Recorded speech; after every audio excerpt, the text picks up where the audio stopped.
বিসমিল্লাহির রহমানির রহিম। তো এই ভিডিওতে আমরা কি দেখব?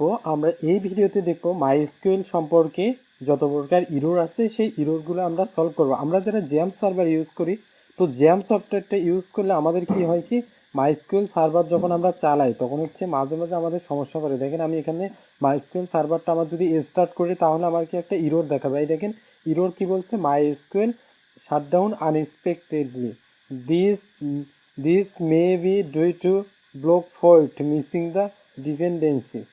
অর্থাৎ আমার এই পোর্টটাকে এরা ব্লক করে দিচ্ছে, এখান থেকে মাইস্কুয়েল সার্ভার আমার রান হচ্ছে না। আমি যদি এখানে স্টার্ট দিই আবার আমার হচ্ছে অটোমেটিকলি তারা কী করতেছে, মাইস্কুয়েল শাটডাউন করে দিচ্ছে আনএক্সপেক্টেডলি। তো আমরা কি করি, কাজ করার সময় তখন হচ্ছে আমরা কি করি, এই প্রবলেমটার আমরা ফেস করি, যার কারণে আমাদেরকে অনলাইনে অনেক কিছু ঘাটাঘাটি করতে হয়। তো আমি একদম শর্টকাট নিয়মে এবং একদম সোজা নিয়মে আমি আপনাদেরকে একটা পদ্ধতি দেখাই দেবো, যেটার কারণে আপনারা খুব অল্প টাইমের ভিতরে আপনারা এই প্রবলেমটাকে ফিক্স করে ফেলবেন। ওকে, তো ফার্স্ট অফ অল আমরা কী করবো, আমরা হচ্ছে দিস পিসিতে যাবো, যাওয়ার পর এখান থেকে লোকাল ডিস্ক সি, তারপর জ্যাম্পে যাবো, যাওয়ার পর এখান থেকে আমরা দেখতে পাবো মাইস্কুয়েল নামে ফোল্ডার আছে, এখানে আসবো।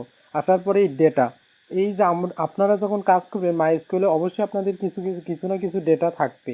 তো কী করবেন, আপনারা এটা ব্যাকআপ হিসাবে আপনাদের সেফটির জন্য আপনারা নিয়ে নেবেন। আমি এখানে কপি করে ডেস্কটপে এটা রেখে দিচ্ছি ডেটা ফোল্ডারটা। তো আমি রেখে দিলাম এখানে ডেস্কটপে কপি করে ডেটা ফোল্ডারটা। তো রাখার পরে এখন আমরা কি করব, আমরা এই যে এটার ভিতর থেকে আমরা ব্যাকআপ ফোল্ডারের ভিতরে চলে যাব। তো ব্যাকআপের ভিতরে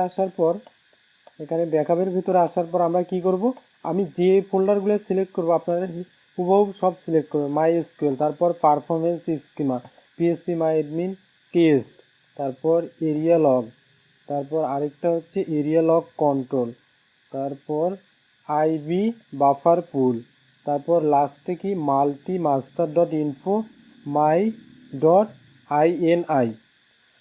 তো দেখেন আমি এখান থেকে কী করলাম, 9টা ফাইল আমি এখান থেকে সিলেক্ট করবো। আমার মোট আছে কয়টা, 13টা। তার ভিতরে আমার এই 4টা বাদ দিয়ে আমি এখান থেকে সিলেক্ট করলাম। করার পর আমি কী করবো, এখান থেকে জাস্ট কপি করব। কপি করার পর আমি এখানে আবার ব্যাক করব। করার পর কী করব, এই যে আমরা যে ব্যাকআপ ফোল্ডারের ভিতর থেকে আমরা এটা নিলাম, নেওয়ার পর আমরা কী করব, এই ডেটা ফোল্ডারের ভিতরে আসবো।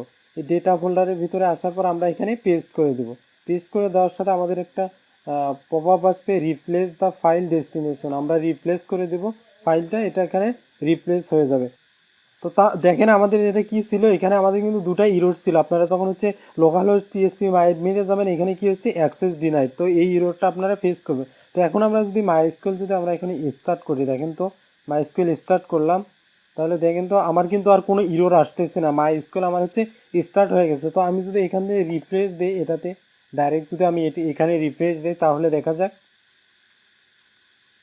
দেখেন আমি রিফ্রেশ দেওয়ার সাথে আমার কিন্তু সব ঠিকঠাকভাবে চলে আসছে। দেখছেন এই যে আমার যেগুলো ফোল্ডার ছিল এখানে, আমি যেগুলো ডেটা ছিল, আমি যেগুলো ডেটা নিয়ে আমি কাজ করছিলাম, দেখেন আমার কিন্তু সব ডেটাগুলো কিন্তু এখানে সব ঠিকঠাকভাবে আছে, আমার একদম সব ঠিকঠাকভাবে আছে। তো আই হোপ আপনারা বুঝতে পারলেন। দেখেন আমার কিন্তু জ্যাম্পে এখানে কিন্তু আমার এটা আর কোনো ইরোর দেখাচ্ছে না। এখন দেখেন এই দেখেন আমার হচ্ছে মাইস্কুয়েল সার্ভার কিন্তু এখন চলতেছে, এই যে রানিং চলতেছে। তো দেখেন আমরা খুব সহজেই খুব অল্প টাইমের ভিতরে একদম ইজি ওয়েতে আমি কি করলাম দেখালাম, এটা কিভাবে আপনারা ফিক্স করবেন।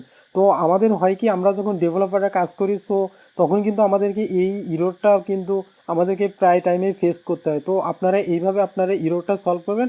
আশা করি এটা হচ্ছে একদম খুব হুবহু একদম ইজি ওয়ে। এটা আরও অন্যান্য ওয়েতে করা যায়, বাট এটা একদম ইজি ওয়ে। এই জন্য আমি আপনাদেরকে এই টিউটোরিয়ালটাতে আমি আপনাদেরকে সব কিছু দেখালাম, যাতে আপনাদেরকে কোনো কষ্ট করতে না হয়, আপনারা খুব ইজিভাবে আপনারা সব কিছুই আপনারা মেনটেন করতে পারেন, ইরোরগুলো হ্যান্ডেল করতে পারেন, আপনারা হচ্ছে এটা সলভ করতে পারেন। ওকে, তো এই পর্যন্ত আজকের ভিডিও। তো ভিডিওটা যদি অবশ্যই ভালো লেগে থাকে অবশ্যই লাইক কমেন্ট এবং শেয়ার করবেন, আর চ্যানেলটি সাবস্ক্রাইব করতে ভুলবেন না।